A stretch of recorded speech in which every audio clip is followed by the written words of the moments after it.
Olá, eu sou Gabriela Guimarães e eu farei uma breve apresentação da pesquisa de iniciação científica Senhoras de Si, as reescritas das cantigas de amigo, com a orientação do professor Leonardo Gandolfi. Resumo. O presente projeto busca analisar as cantigas de amigo da lírica medieval galego-portuguesa e sua relação com as reescritas dessas cantigas realizadas no século XX pelas poetas portuguesas Maria Teresa Horta e Ana Luísa Amaral, que, entre a homenagem e a apropriação, reconfiguram a partir de velhas formas o tempo presente. Para isso, serão pensadas diversas figurações do feminino e sua construção específica estilizada pelos trovadores portugueses, em paralelo com os poemas de Minha Senhora de Mim, de Maria Teresa Horta, e Minha Senhora de Quê, de Ana Luísa Amaral.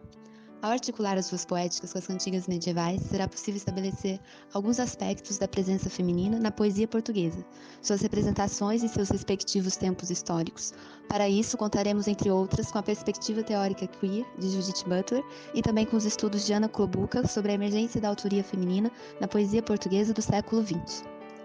As cantigas trovadorescas galego-portuguesas, produzidas durante a Idade Média por volta do início do século XII e finais do século XIV, têm suas origens na arte dos provençais.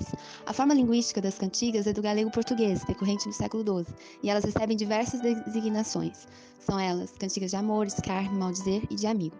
Reconhecidas como cantigas devido ao fato de terem sido acompanhadas por instrumentos e jograis. Essa pesquisa tem como foco apenas cantigas de amigo, que em geral apresentam como característica um monólogo de uma moça à espera de um amigo. Como forma de exemplificação mais clara, está sendo exibida na tela uma das cantigas de Nuno Fernandes Torneol, trovador da primeira metade do século XIII.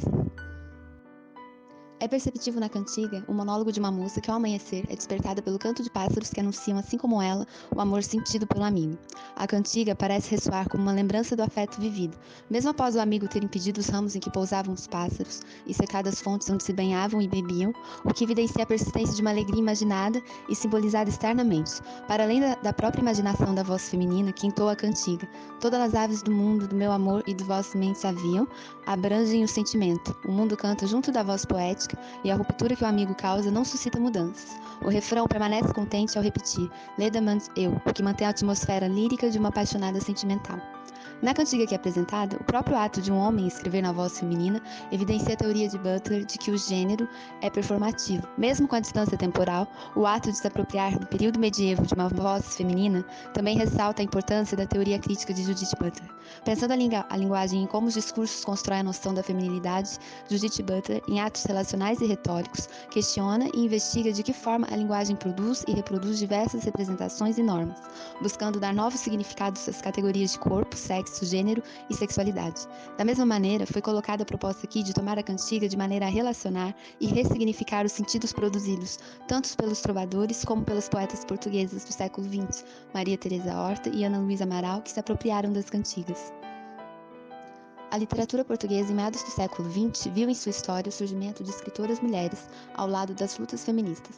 Neste contexto, Maria Teresa Horta escreve e se destaca, junto de Ana Luísa Amaral, escritora que nasceu na década de 1950, período em que Maria Teresa Horta já surgia como uma nova voz na literatura.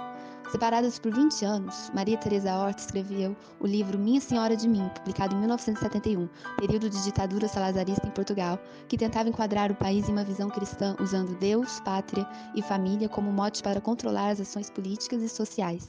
A publicação de seu livro suscitou a perseguição de agentes do governo, que viam no livro uma atitude regressiva em relação à moral e aos bons costumes. Maria Teresa Horta relata que foi perseguida, espancada na rua e que as pessoas que a agrediram diziam para não escrever mais nada parecido com o que se escrevera naquele livro. Minha Senhora de Mim é certamente um livro multifacetado, devido a diversas temáticas presentes. No entanto, uma das suas faces pode ser vista como a reescrita das cantigas de amigo trovadorescas. Portanto, há no livro uma reescrita que realmente se apropria do passado, como se a autora reivindicasse, num anacronismo deliberado, o direito da mulher à escrita num texto medieval.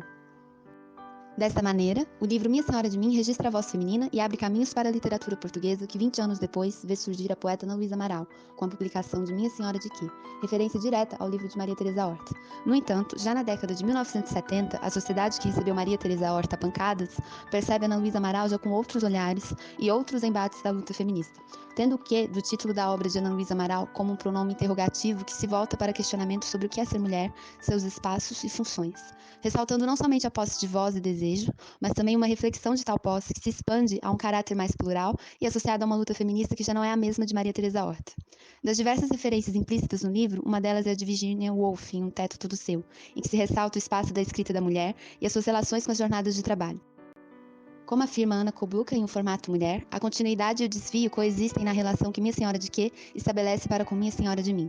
Por um lado, trata-se de um ato de homenagem e de solidariedade, faz as suas lutas. Por outro, o livro encarna um movimento agônico de ultrapassagem geracional que exige o direito não apenas à própria diferença de gnose e expressão, mas também mais particularmente à indefinição, dúvida e fragilidade, como atributos legítimos do sujeito poetizante feminino. Dessa forma, o processo de construir e desconstruir, inventar e reinventar, tornam as duas autoras complementares entre si. Com suas diversas formas de feminismos nas suas poéticas, elas utilizam como forma de homenagem e apropriação objetos do passado, como forma de diálogo com uma tradição, criando um embate profundo com o presente. A seguir, a referência bibliográfica. Obrigada.